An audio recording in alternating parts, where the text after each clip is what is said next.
ভগবানগোলায় rail লাইনের ওপরে video বানানোর সময় ট্রেনের ধাক্কায় মৃত্যু হলো দুই যুবকের।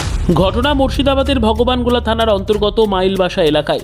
মৃত ওই দুই যুবকের নাম শাহাবুল শেখ ও আমজেদ শেখ। জানা যায় তার খালার বাড়ি বেড়াতে এসেছিল, তারপরে রেল লাইনের ওপর ভিডিও করছিল, আর সেই সময় পেছন থেকে দ্রুত গতিতে ট্রেনের ধাক্কা মারে। তারপরে এক যুবকের মৃত্যু হয় ঘটনাস্থলে এবং আরেকজনকে আশঙ্কাজনক অবস্থায় হাসপাতালে নিয়ে যাওয়ার পথে অ্যাম্বুলেন্সে মৃত্যু হয় মৃত ওই যুবকের বাড়ি লালবাগ আইসবাগ টিকটিকি পাড়ায়। ঘটনার খবর পেয়ে ঘটনাস্থলে পৌঁছয় ভগবানগোলা থানার পুলিশ। দেহ দুটিকে উদ্ধার করে ময়না তদন্তের জন্য পাঠায়। যাবো বলে আমাদের বাড়ি আর যায়নি, ওরা ভিডিও করছিল। ভিডিও করতে করতে এবার ট্রেনে 5টা ট্রেনে বাড়ি এসে মানে ট্রেনের লাইনের উপরে ভিডিও করছিল। ভিডিও করছিল, তারপরে ধাক্কা লেগে পড়ে। ঘটনাটা কখন ঘটে? 5টায়।